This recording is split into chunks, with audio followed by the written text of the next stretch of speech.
जय जिनेन्द्र। स्वाध्याय का क्रम प्रारंभ करते हैं। अगर किसी की कोई जिज्ञासा है तो पहले हैंड रेज कर लें।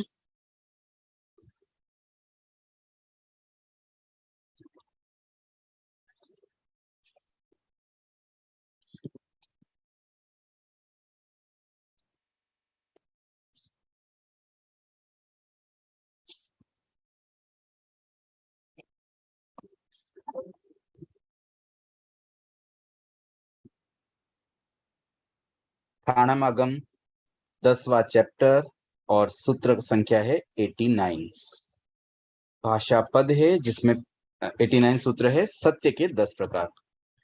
10 प्रकारों के सत्य 25 बोल की जो एक पुस्तक है जीव अजीव, उसमें भी उल्लिखित हैं।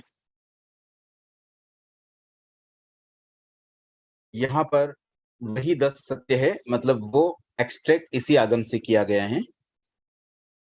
इन सत्यों को हम थोड़ा सा समझ लेते हैं कि किस किस प्रकार से सत्य होता है, मतलब कहाँ कहाँ पर सत्य काउंट होता है और किस बात पर असत्य हो जाता है। इस चीज की थोड़ी सी अगर हमें भी समझ आ जाएगी तो भाषा संबंधी दोषों से हम बच सकेंगे, अनावश्यक असत्य वचन से भी हम बच सकेंगे। बस थोड़ा सा समझ, थोड़ी सी नॉलेज चाहिए। जैसे जनपद सत्य में क्या होता है कि अलग अलग एरिया में अलग अलग शब्दों के अलग अलग अर्थ हो सकते हैं। जैसे पानी, अगर पानी शब्द को हम बात करें तो जैसे कन्नड़ में नीरू बोलते हैं और तमिल में बोलते हैं तन्नी। इसी प्रकार से जैसे हम मारवाड़ शब्द कहते हैं तो सामान्य व्यक्ति के लिए एक जैसे कोई कंट्री, मतलब इंडिया में ही हम किसी एरिया में है, मान लीजिए हम तमिलनाडु में है, गुजरात में है या कहीं और है, मध्य प्रदेश में है, और वहां अगर कोई कहे कि मैं मारवाड़ जा रहा हूँ, दैट मीन्स वो राजस्थान जा रहा है। तो पूरे राजस्थान को मारवाड़ कहा जाता है, भले वो मेवाड़ जा रहा हो, भीलवाड़ा जा रहा हो, चित्तौड़ जा रहा हो, उदयपुर जाता हो, राजसमंद जाता हो, लेकिन हम कहते हैं मारवाड़। जबकि राजस्थान में जो व्यक्ति रहते हैं उन्हें पता है कि Marwar is a different area और मेवाड़ अलग एरिया है, थली अलग एरिया, ऐसे उसमें जो पार्ट बने हुए हैं। तो जनपद सत्य में जहां जैसी भाषा हो उसके अनुसार वो शब्द का प्रयोग हो सकता है। तो यही मारवाड़ शब्द अलग अलग जगह अलग अलग अर्थ में सत्य ही होगा। दूसरा है सम्मत सत्य। सम्मत का मतलब होता है कि कुछ बातें ऐसी होती है जो मान्य हो जाती है, मान्यता के अनुसार वो सम्मत है। तो सम्मत है तो वो सत्य है, जहां सम्मत नहीं है वो सत्य नहीं होगा। फॉर एग्जाम्पल, कीचड़ में पैदा होने वाली चीज को कहा जाता है पंकज। पंक मतलब कीचड़, और ज जहां लग जाता है पीछे तो मतलब वहां से उत्पन्न होने वाला। तो कमल के लिए पंकज शब्द प्रयुक्त होता है, ये सम्मत शब्द है। अब कीचड़ में तो और भी कई चीजें पैदा होती है जैसे मेंढक, लेकिन मेंढक के लिए पंकज नहीं कहा जाता है क्योंकि वो सम्मत नहीं है। तो सत्य है या नहीं है ये सम्मत से भी पता चलता है, मतलब इस चीज को मान्य किया गया, इसको मान्य नहीं किया गया है। फिर एक होता है स्थापना सत्य। स्थापना सत्य में किसी बात की स्थापना, किसी वस्तु में किसी चीज की स्थापना अगर हो जाए तो फिर हम उस वस्तु को उस नाम से बुलाएं तो दिक्कत नहीं, वो सत्य ही कहलाएगा। जैसे चेस एक गेम होता है, शतरंज, जिसमें हाथी, ऊंट, वजीर आदि स्थापना हो जाती है कि जैसे ये पर्टिकुलर पीस ऑफ जो पीस रहता है उसका, वो हाथी है, ये ऊंट है, ये वजीर है। अब कोई बोले कि मेरा ऊंट मूव हुआ, तो अभी तुम्हारा ऊंट कहाँ है? वो तो एक सिंपल गोटी है प्लास्टिक की बनी हुई। बट वो सत्य कहलाएगा क्योंकि स्थापना की हुई है, हमने उसको ऊंट कहा है। उसके बाद है नाम सत्य। जैसे किसी व्यक्ति का नाम हो और उस नाम से हम पुकारें तो वो भी सत्य है। मान लीजिए किसी व्यक्ति का नाम लक्ष्मीपति है, अब वो गरीब भले हो तो उसमें असत्य नहीं हो जाएगा कि नहीं ये तो झूठ हो गया, आप तो उसको लक्ष्मीपति कैसे कह सकते, क्योंकि उसका नाम है इसलिए हम कह रहे हैं। मतलब किसी का नाम कुछ भी हो सकता है, उसमें उसका भाव होना आवश्यक नहीं है। तो नाम की अपेक्षा से अगर हमने किसी को पुकारा है या उसके बारे में कोई बात कही है तो वो भी सत्य हो जाता है। फिर एक होता है रूप सत्य। रूप सत्य में जैसा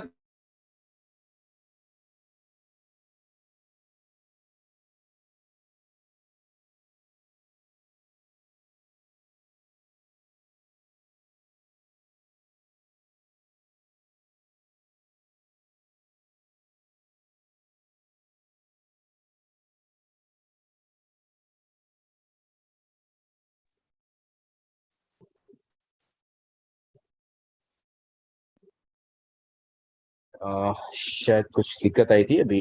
फिर से कनेक्ट हो गया है। तो जो जैसा दिख रहा है उसके अनुरूप हमने कोई बात कह दी तो वो भी सत्य है, क्योंकि हम रूप के आधार पर कह रहे हैं। भाई उसका रूप साधु का, इसलिए हमने साधु कह दिया। वो वास्तव में अगर महाव्रत का पालन न भी करता हो तो उसमें असत्य की बात नहीं होती, क्योंकि हम तो उसके रूप के आधार पर कह रहे हैं। बेसिस हमारा, अपेक्षा हमारी रूप है। उसके बाद में है प्रतित्य। प्रतित्य का मतलब होता है सापेक्ष, कंपैरिजन में। जैसे अगर मैं कहूँ घर में मान लो 3 बच्चे हैं, एक मान लो 20 साल का है, एक 16 साल का, एक 12 साल का। अब मान लो 16 साल के बच्चे को कोई कहे कि ये बड़ा है, तो वो किस अपेक्षा से बड़ा है कि 12 साल वाले जो उसका छोटा भाई है उससे वो बड़ा है। लेकिन अगर कोई कह दे 20 साल वाले बच्चे और 16 साल के बच्चे को साथ में भेजा और कहे ये बड़ा है, तो वहां पर वो असत्य हो जाएगा। तो कंपैरिजन में वही बात एक जगह सत्य हो रही है, एक जगह असत्य हो रही है। तो हम किससे कंपेयर करते हैं उस पर भी डिपेंड करता है। तो प्रतीत्य सत्य में कंपैरिजन के आधार पर, जैसे बड़ा छोटा कहना, सापेक्षवाद से जैसे मैंने आज खाना कम खाया। अब मान लो मैंने 10 रोटी खाई फिर भी कहूं मैंने आज कम खाया, क्योंकि मैं रोज 12 खाता हूँ। तो आज 10 खाई तो भी कम है। अब कोई व्यक्ति बोलेगा अरे 10 से 10 रोटी खा के भी बोलते मैंने खाना कम खाया। तो ये कंपैरिजन वाली बात है। उसके बाद है व्यवहार। व्यवहार सत्य में कुछ ऐसी व्यवहारिक बातें होती हैं। जैसे मान लो हम ट्रेन में जा रहे हैं और रास्ते में सूरत स्टेशन पर ट्रेन रुकी, तो हम कहते हैं सूरत स्टेशन आ गया, लेकिन सूरत एक्चुअली आया नहीं, सूरत तो जहां था वही था, हमारी ट्रेन सूरत पहुंची। बट व्यवहार में वो भी सत्य ही कहलाएगा। उसके बाद है भाव सत्य। भाव में क्या होता है कि जैसे बहुत सारी कैरेक्टरिस्टिक्स होती है किसी चीज में, लेकिन उसमें जो मेन कैरेक्टरिस्टिक है उसको बेस बनाकर कोई बात कह दे। जैसे हमने कहा दूध सफेद है। अब एक्चुअली निश्चय में तो दूध सफेद नहीं होता, उसमें तो बहुत सारे कलर है, क्योंकि हमने देखा पुद्गलों में 5 प्रकार के कलर होते हैं और उसमें अनेक प्रकार के कलर मिक्स है। केवल सफेद पुद्गलों से बना हुआ दूध नहीं होता है, उसमें सब तरह के पुद्गल मिक्स है। बट क्योंकि उसमें मूल भाव सत्य का है, सफेद का है, व्हाइट, व्हाइट की प्रधानता होने से हम अगर उसे सफेद दूध कह दें तो वो भी भाव सत्य के अंतर्गत सत्य कहलाएगा। फिर एक होता है योग सत्य। योग का मतलब जिस समय जो क्रिया कर रहा है, जैसा उसका मतलब कार्य है, उसके आधार पर हम किसी को कह दें। जैसे मान लीजिए किसी के हाथ में एक डंडा है, तो हमने आवाज दी ए दंडी इधर आ, तो वो सत्य है क्योंकि उसके हाथ में डंडा है। किसी ने चश्मा पहना हुआ है, हमने कह दिया "ए चश्मिश इधर आ", तो क्योंकि वो चश्मा पहना हुआ है तो हमने उसको चश्मिश बुला लिया। तो अब अगर उसने चश्मा नहीं पहना होगा तब तो असत्य होगा। तो ऐसे जो क्रियाएं हो रही है उस क्रिया के आधार पर भी हम किसी को पुकारते हैं तो वो सत्य हो जाएगा। और अंतिम है औपम्य सत्य। औपम्य का मतलब उपमा। जब हम किसी की उपमा करते हैं, कंपैरिजन करते हैं, तो कंपैरिजन करते समय सभी गुण मिले ये आवश्यक नहीं है। उसमें से कुछ देश गुण भी अगर मिल रहे हैं तो भी वो उपमा के लिए योग्य बन जाता है। तो उस आधार पर भी वो सत्य मान लिया जाता है। जैसे किसी को हमने कंपेयर किया कि तुम्हारा चेहरा तो चांद जैसा है। अब चांद जैसा चेहरा कैसे हो सकता है? चांद में तो आंखें नहीं है, नाक नहीं है, मुंह नहीं है। तो ऐसे कंप्लीटली तो उसकी जैसे कोई उपमित हो ही नहीं सकती। कोई भी चीज को दूसरी वस्तु से अगर हम उपमित करें तो 100% सारी चीजें तो मैच होगी नहीं, लेकिन उसमें कुछ पार्ट मैच हो रहा है। क्या मैच हुआ कि उसका चेहरा भी सुंदर है और चांद भी सुंदर है। उसका चेहरा मतलब कुछ कुछ चीजें मैच हुई, तो उस आधार पर हमने उसको भी मान्य कर लिया, तो वो भी सत्य हो जाता है। बट इसका मतलब ये नहीं कि सारी 100% बातें मिले कि उसकी आंखें भी वैसी होनी चाहिए, सब कुछ सदृश्य हो, ये आवश्यक नहीं है उपमा के अंतर्गत। तो इस तरह से सत्य के 10 प्रकार हैं। हम जब बोले, हम बात करें तो हम भी विवेक रखें कि किस अपेक्षा से हमने सत्य बोला है, बस सत्यता बनी रहे, उसमें मृषावचन न आए। अब मृषावचन के बारे में भी 10 प्रकार यहाँ पर उल्लेखित है सूत्र संख्या 90 में। पहला है क्रोध निश्रित। अब है ना, जब कोई झूठ बोलता है तो उसमें किन कारणों से वो झूठ बोल रहा है उसको बेस बना करके उसके 10 प्रकार बताए गए हैं कि क्रोध के कारण झूठ बोल रहा है, मान के कारण, माया के कारण या लोभ के कारण। तो कषाय निश्रित झूठ के 4 प्रकार हो गए। उसके बाद में प्रेयस निश्रित और द्वेष निश्रित। प्रेयस का मतलब राग, तो राग और द्वेष के कारण जो मृषावचन हो, झूठ बोला जाए, वो इन 2 कैटेगरी में आ गया। उसके बाद है हास्य और भय। हँसी मजाक में भी कोई-कोई झूठ बोल देते हैं। कोई छोटी-सी बात भी होती है, अरे मैं तो हँसी हँसी मजाक के लिए बोल दिया, भले 1 मिनट के लिए हम झूठ बोल देते हैं और ये बहुत कॉमन होता है। इस तरह के झूठ अक्सर लोग बोला करते हैं। तो इस पर हमें विशेष जागरूक बनना चाहिए कि हँसी मजाक के चक्कर में हम मृषावचन बोलकर अपनी आत्मा को दूषित न करें। फिर एक होता है भय निश्रित। भय के मारे भी कभी कोई व्यक्ति झूठ बोल देता है कि मुझे अगर मैंने सच बोल दिया, तो इससे ये परिणाम आएगा, तो वो डर के मारे फिर झूठ बोलता रहता है। तो भय निश्रित और हास्य निश्रित, ये 2 प्रकार के 7 और 8 नंबर के जो प्रकार दिए, उस पर हमें भी विशेष जागरूक रहना चाहिए। उसके बाद 9th नंबर, ये थोड़ा नया तरह का है, आख्यायिका निश्रित। आख्यायिका का मतलब होता है स्टोरी। तो जैसे आप कोई स्टोरी सुनाते हैं, एक राजा था, उसके 4 लड़के थे। अब एक्चुअल कोई राजा था क्या जिसके 4 लड़के थे, जिसकी हम घटना सुना रहे हैं? मतलब इसमें काल्पनिक घटनाएँ होती है, तो वहाँ भी झूठ है, एक्चुअली झूठ है। जो सत्य घटनाओं पर आधारित कथानक होते हैं ना, वहाँ दिक्कत नहीं है।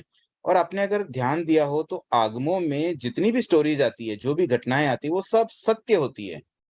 मतलब काल्पनिक घटनाएँ नहीं होती है। जितनी भी बात है, चाहे मेघ कुमार की घटना आ रही है, चाहे और कोई भी हम प्रसंग सुनते हैं, चाहे अरिष्टनेमी का कोई स्टोरी है, तो ये सब घटनाएँ सत्य घटनाओं पर आधारित होती है। और भगवान जब कोई बात कहते हैं, जो आगमों में हमें पढ़ने को मिलती है, वे मोस्टली सब सत्य घटनाओं पर आधारित ही होती है, इसलिए वहाँ पर झूठ नहीं होता है। लेकिन नाउ-अ-डेज़ एक सिस्टम चल पड़ा है कि हम किसी घटना को अपने हिसाब से बात समझाने की दृष्टि से एक काल्पनिक उदाहरण ले लेते हैं, और उस काल्पनिक उदाहरण में एक्चुअली तो वो हो नहीं रहा है, और हम जो भी बोले जा रहे हैं तो उसमें कुछ न कुछ झूठ आ जाता है। तो इस प्रकार का जो झूठ होता है, वो 9th वाली कैटेगरी आख्यायिका निश्रित में आ जाता है। उसके बाद 10वां है उपघात निश्चित। अब ये एक अलग ही प्रकार का प्रकार दिया गया है। ये बाकी 9 से थोड़ा भिन्नता लिए हुए है। इसमें भिन्नता किस तरह की है कि वास्तव में ये झूठ होता ही नहीं है, फिर भी इसको झूठ की श्रेणी में लिया गया है। इसमें क्या होता है, जैसे मान लो कोई चोर है, चोर को चोर कह देना। अब चोर को चोर कहने में तो एक्चुअल तो सत्य है, लेकिन चोर को चोर कहने से उस चोर के मन में उपघात होता है, उसे कष्ट मिलता है। तो कष्ट मिले ऐसा सत्य भी नहीं बोलना चाहिए। उस अपेक्षा से उपघात निश्रित वचन को भी मृषा वचन में ले लिया गया है। यहाँ पर कुछ मतभेद भी मिलते हैं। वृत्तिकार का मतलब जिन्होंने ठाणम की वृत्ति लिखी है, उन आचार्यों का कहना है कि यहाँ पर एक्चुअली अचोर को चोर कहना इस कैटेगरी में आएगा। मतलब कोई व्यक्ति चोर नहीं है और उसे चोर कह दिया, तो वो उपघात निश्रित मृषावचन में आएगा, ऐसा उनकी मान्यता है। लेकिन 10वें आलियम आगम में इस उपघात निश्रित मृषावचन का अर्थ चोर को चोर कहने से ही लिया गया है। तो ये मान्यता भेद भी कई जगह पर हमें मिलता है। आगमों के जो मूल पाठ होते हैं, उसके व्याख्या ग्रंथ लिखे जाते हैं, बड़े-बड़े आचार्य अपनी बुद्धि से उसकी व्याख्या करते हैं, और उस व्याख्या में भी कहीं-कहीं कुछ मान्यता भेद भी मिल जाता है। तो चाहे चोर को अचोर कहें या चोर को चोर कहें, हम दोनों ही चीज़ों से बचने का प्रयास करें। अनावश्यक किसी को कष्ट हो वैसा हमें क्यों बोलना है? किसी को मुँह पे हम क्यों बोले तू चोर है? ठीक है, भले वो चोर हो, लेकिन हर बात सत्य भी बोलने जैसी नहीं होती है। उसके आगे हैं सत्यमृषा, मतलब मिश्र वचन। अब मिश्र वचन के भी 10 प्रकार बताए गए हैं। पहला है उत्पन्न मिश्रक। उत्पन्न का मतलब जो पैदा होती है उसके बारे में कोई सत्य और असत्य का मिश्रण सेंटेंस बोला जाए। जैसे मान लीजिए कोई कहे कि आज पूरे मुंबई में 100 से ज्यादा बच्चे पैदा हुए। अब मान लीजिए 100 नहीं हुए, 90-80 हुए हो, तो वहां पर ये असत्य वचन हो जाता है वैसे, बट उसमें कुछ पार्टली सत्य होने से सत्य और असत्य का मिश्र कहा जाता है। इसी प्रकार से विगत मिश्र में किसी की डेथ के बारे में, मतलब वहां बोर्न के बारे में था, यहाँ डेथ के बारे में है। फिर उत्पन्न और विगत मिश्रित में डेथ और बोर्न दोनों का मिक्स। फिर जीव मिश्रक, मतलब जीव के बारे में कोई पार्टली ट्रुथ कहना। अजीव मिश्रक में भी अजीव के बारे में कोई पार्टली बात कहना, कुछ पार्टली मतलब उसका एक पार्ट सत्य हो, एक पार्ट असत्य हो। और फिर जीव अजीव मिश्रक में दोनों के बारे में एक साथ कहना, कुछ बात जीव के बारे में, अजीव के बारे में, दोनों तरह की बातें किसी वाक्य में हो, और उसमें आधी बात सत्य हो, आधी गलत हो, या कुछ पार्ट 40% 50% कुछ भी हो सकता है परसेंटेज। तो कुछ अंश सत्य और कुछ अंश असत्य वाली बात अगर कोई आती है, वो इस कैटेगरी में आ जाएगी। इसी प्रकार से अनंत मिश्रक, मतलब अनंत के बारे में कोई अ, सत्य और मृषा वाली बात मिक्स वाली मिश्र वचन हो जाए। और दूसरा परीत मिश्रक। परीत का मतलब होता है जो सीमित हो। उसके बाद है अद्धा मिश्रक, काल के बारे में ऐसी कोई बात हो, और अद्धा अद्धा मिश्रक में कालांश के बारे में बात हो, कोई काल के एक पार्ट के बारे में कोई अपूर्ण सत्य वाली बातें हो, तो ये सब मिश्र वचन में आ जाती हैं। उसके बाद है 92 सूत्र दृष्टिवाद पद। दृष्टिवाद के 10 नाम बताए गए हैं। ये दृष्टिवाद आगम है जो 12वां अंग आगम होता है। इसमें 14 पूर्व हैं और ये बहुत बड़ा ज्ञान राशि का भंडार है। इसमें इतना ज्ञान है कि कोई इसे पढ़ ले, कोई इसे सुन ले, कोई इसे सीख ले, समझ ले, तो उतना ज्ञान हो जाता है मानो केवल ज्ञानी हो। बट केवल ज्ञानी का ज्ञान तो स्वयं का होता है, उसका पर्सनल होता है, उसकी आत्मा से स्वयं जानने वाला होता है। और ये किसी के द्वारा जाना हुआ है, मतलब हमने पढ़ा इसलिए हमने जाना, हमारा खुद की बुद्धि, मतलब हम अपने आत्मा से स्वयं उस बात को नहीं जान पाए हैं।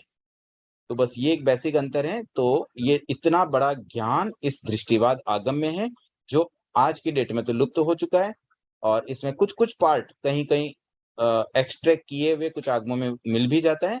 इनके चैप्टर्स के नाम भी कहीं मिल जाता है। इसी आगम में हमने अनेक चैप्टरों के, उसमें कितनी वस्तु है, उसकी चिल्लिका में कितनी वस्तु है, इस तरह से काफी कुछ जाना भी है।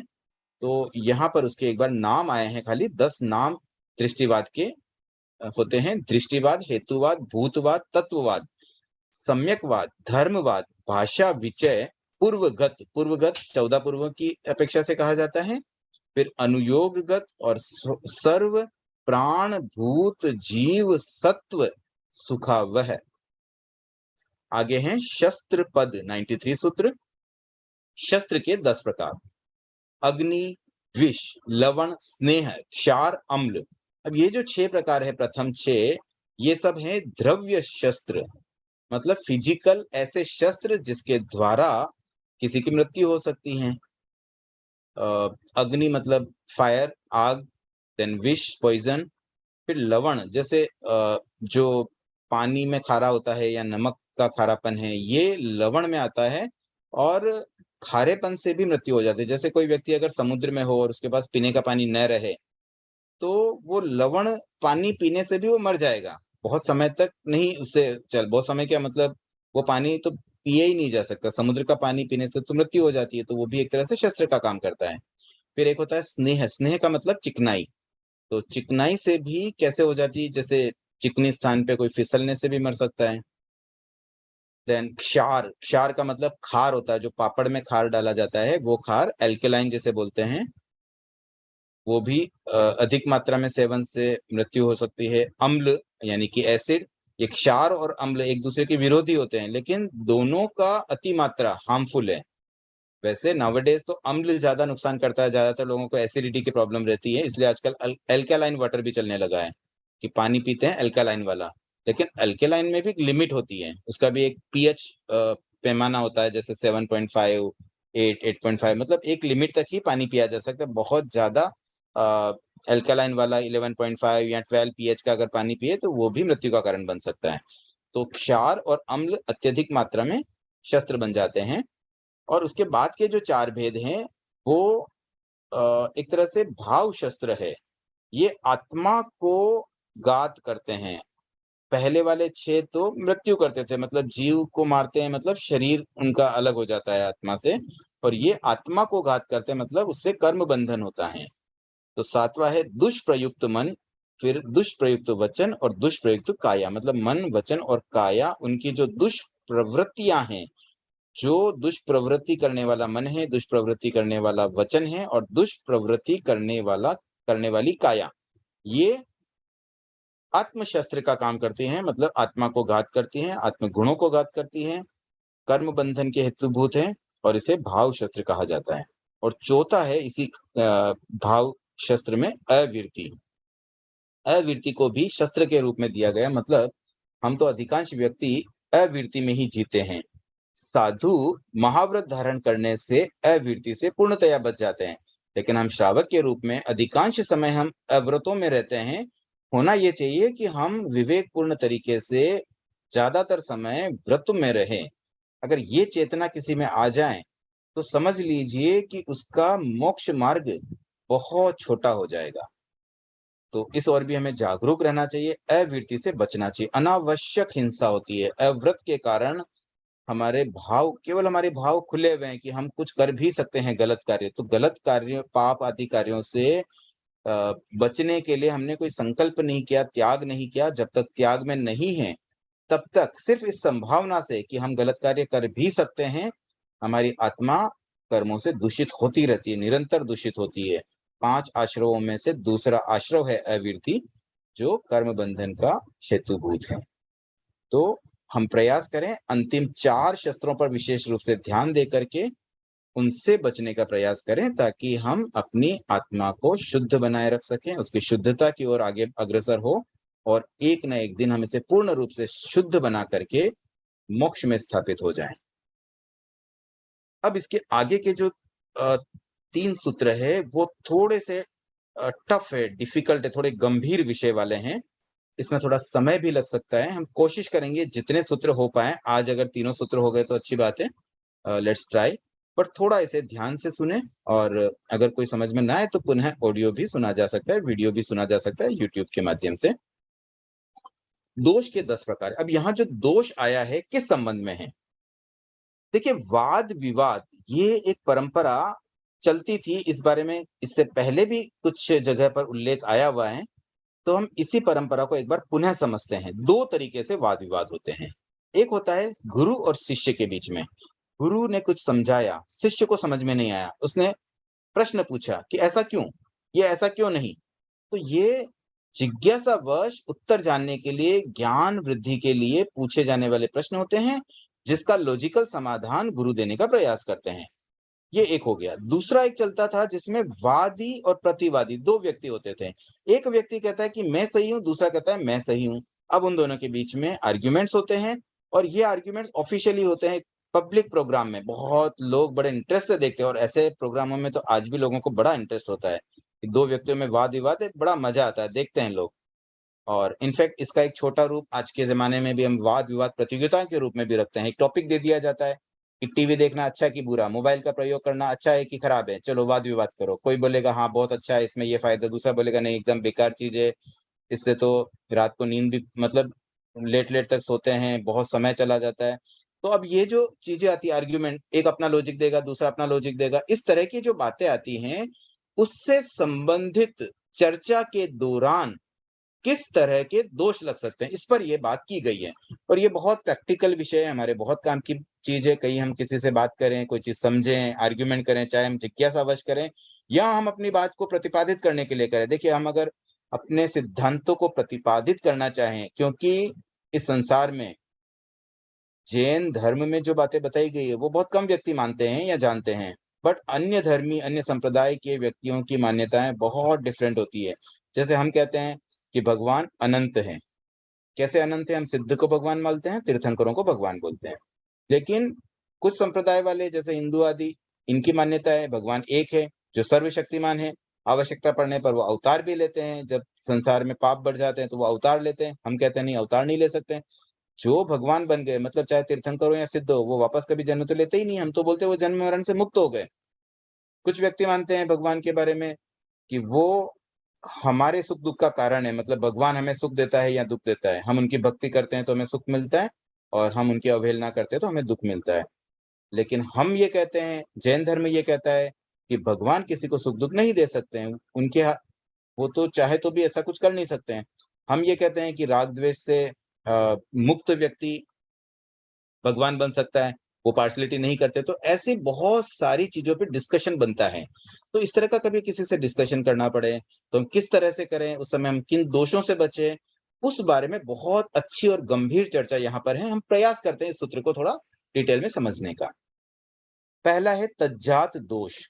अब तज्जात दोष का मतलब ये होता है वाद काल में प्रतिवादी से क्षुब्ध होकर मौन हो जाना। क्षुब्ध होकर मतलब किसी ने कोई बात बोली और उस बात से इरिटेट होकर के चुप हो जाना, छोड़ो यार कौन इससे आर्ग्यूमेंट करे, तो ये भी सही नहीं है। अगर ऐसा आप करोगे तो आप अपनी सही बात को सही ढंग से रख ही नहीं पाओगे। या मान लीजिए गुरु शिष्य वाली बात ही चल रही है कि कोई आपको पढ़ा रहे हैं और आप सीख रहे हैं और उसमें आपको कोई प्रश्न पूछा गया, अब टीचर बोल दे कि नहीं यार ये सब स्टूडेंट तो फालतू बकवास करते हैं, ऐसे-ऐसे प्रश्न पूछते हैं, मैं तो आंसर नहीं देता हूँ। तो वहाँ तो शिक्षा रुक जाएगी, मतलब उन बच्चों की जो जिज्ञासा थी या जो स्टूडेंट्स की जिज्ञासा थी उसका समाधान कैसे हो पाएगा? तो ये तज्जात दोष है।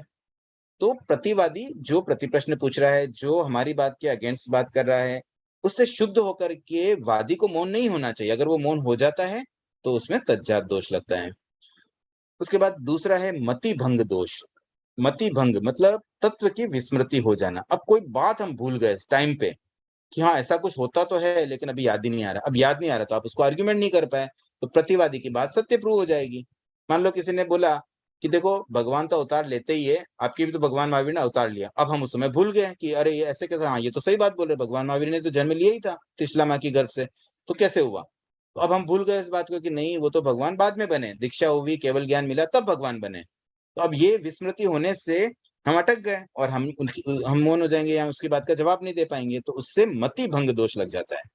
तो दैट मीन्स अगर हम किसी के साथ वाद विवाद के लिए बैठे हैं या किसी को समझाने बैठे हैं, तो हमारा तत्व ज्ञान एकदम स्पष्ट होना चाहिए, कॉन्सेप्ट हमारे क्लियर होने चाहिए, हमें ध्यान में रहनी चाहिए कौन सी बात कैसे है, ताकि हम उसको सही समाधान दे सकें।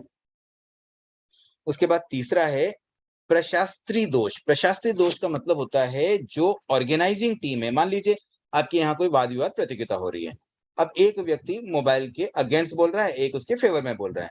अब उस व्यक्ति ने सोचा, जो ऑर्गेनाइजिंग टीम है वो बोला यार हम तो चाहते हैं कि मोबाइल के यहाँ पर ज्यादा फायदे नहीं बताएं, नहीं तो मोबाइल यूज करने लग जाएंगे, हम तो इसके विरोध सुनना चाहते हैं।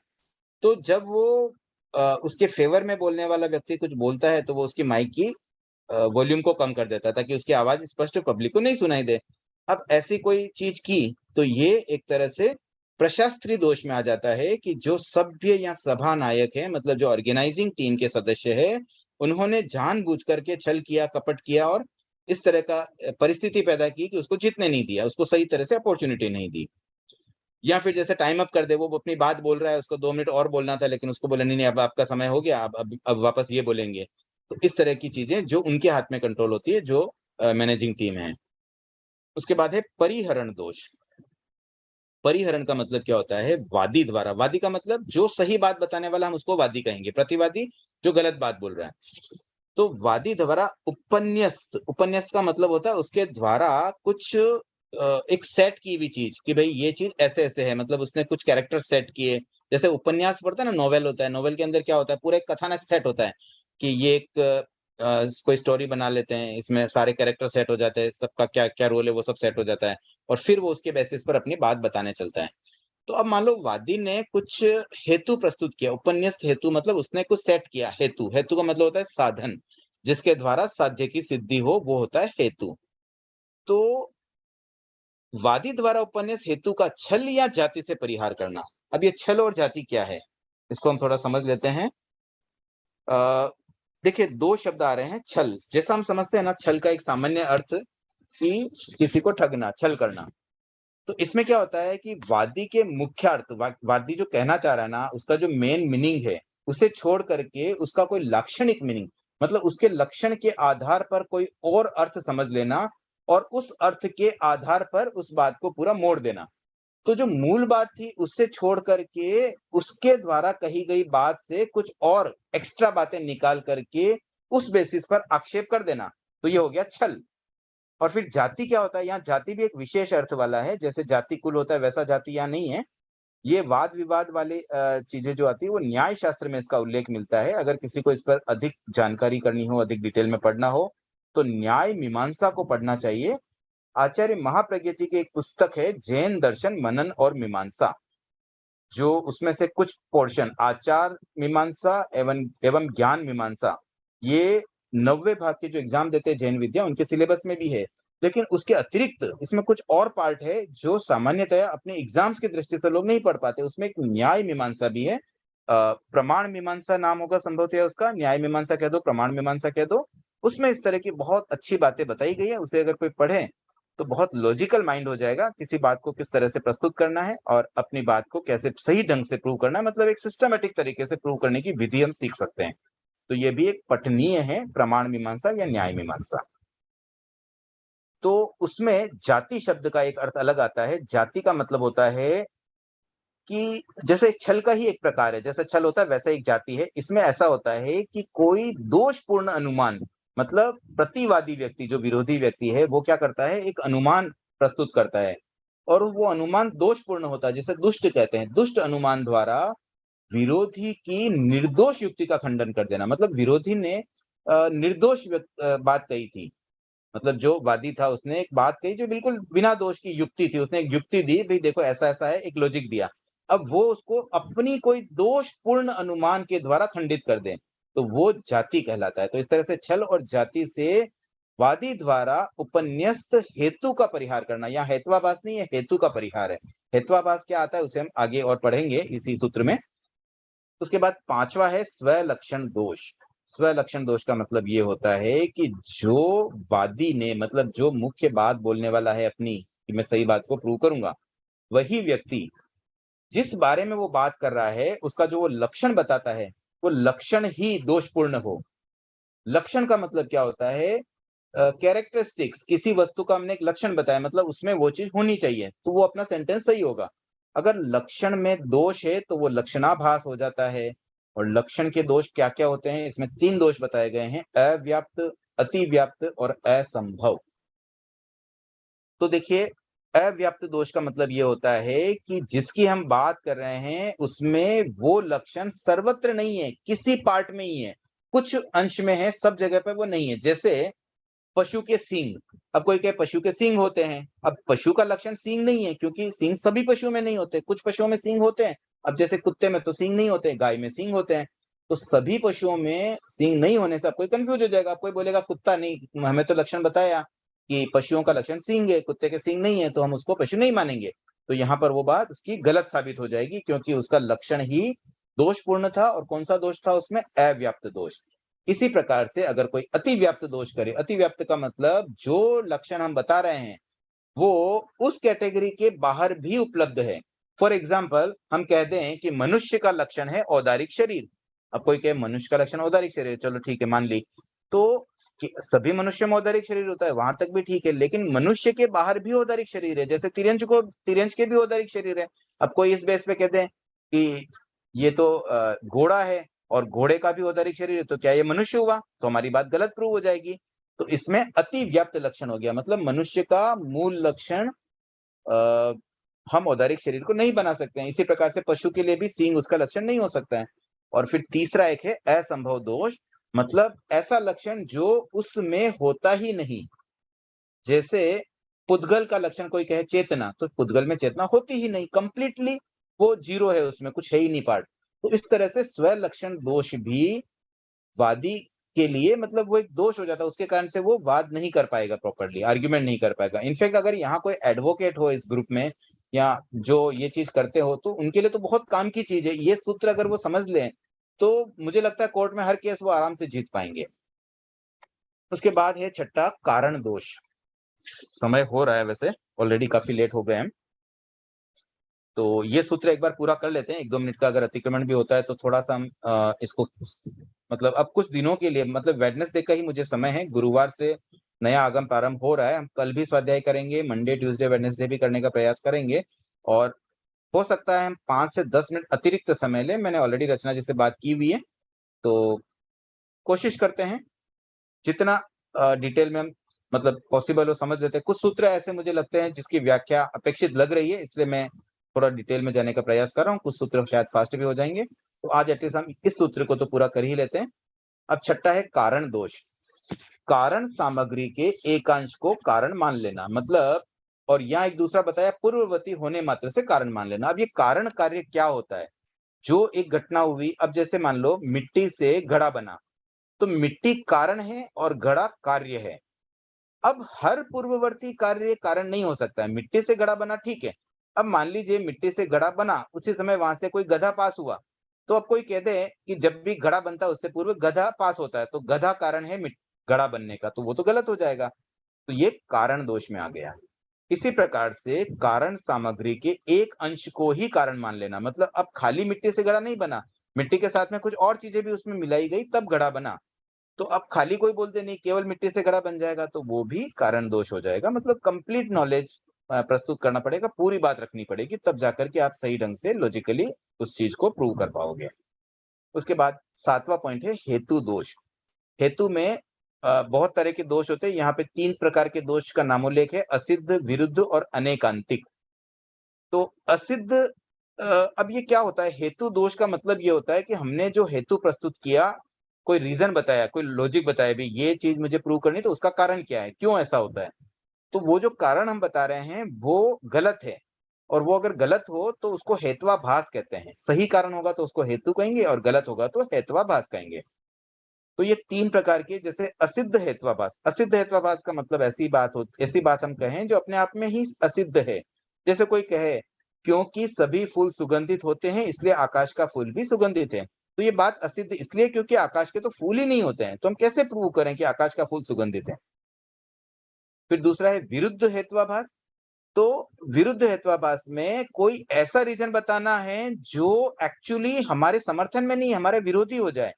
फॉर एग्जाम्पल कोई ये कह दे कि मैं आज जल्दी उठा इसलिए ये कार्य पूर्ण न कर सका। अरे भाई, जल्दी उठे तब तो कार्य पूर्ण करना चाहिए था ना, ये लॉजिक तो गलत हो गया आपका। कोई और कारण आप ढूंढो, आप कार्य पूर्ण नहीं कर पाए तो कोई और रीजन होगा, आप कुछ और काम में बिजी हो गए, या आपके घर में कोई मेहमान आ गए इसलिए नहीं कर पाए, वो कोई रीजन बताओ तो समझ में आता। आप कारण ही ऐसा अजीब सा बता रहे हो कि मैं जल्दी उठा इसलिए काम लेट हुआ। आप या तो ये बोलते भी मैं लेट उठा इसलिए काम लेट हुआ, तब तो समझ में आए। तो ऐसा उल्टा जो हेतु बता दें तो वो विरुद्ध हेत्वाभास हो जाता है।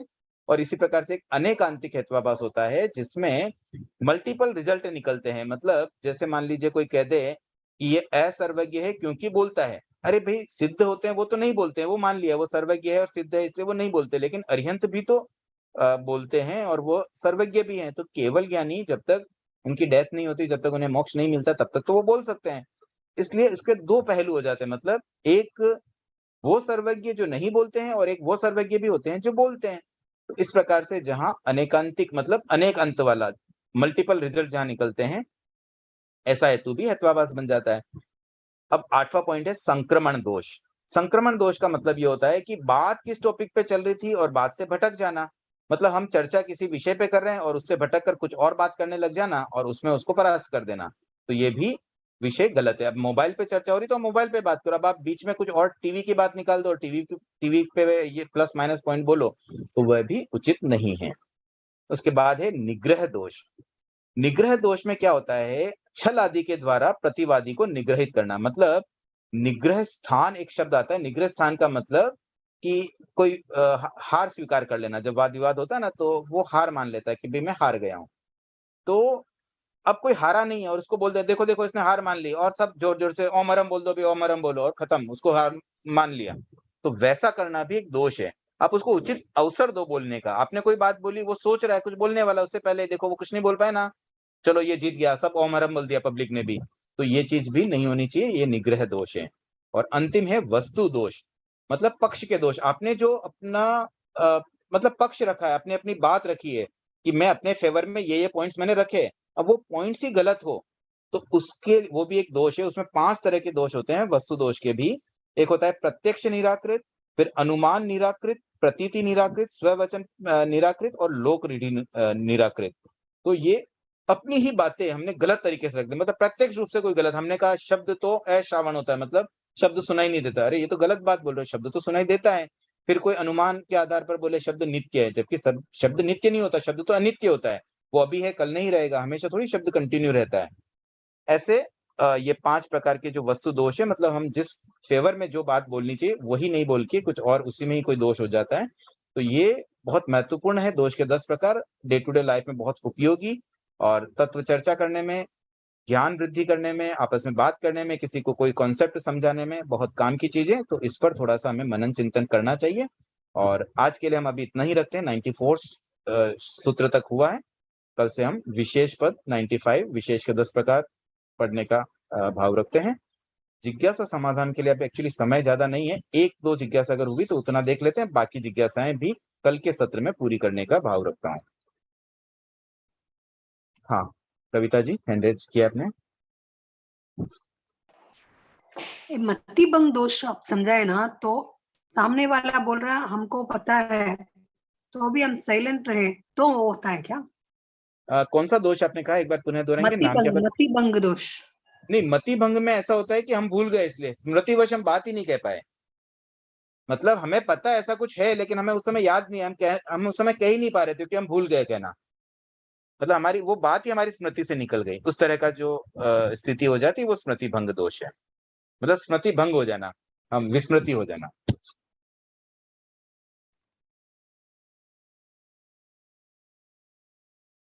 हाँ, कविता जी आप सेटिस्फाइड हो गए, आप और कुछ पूछना चाहते हैं?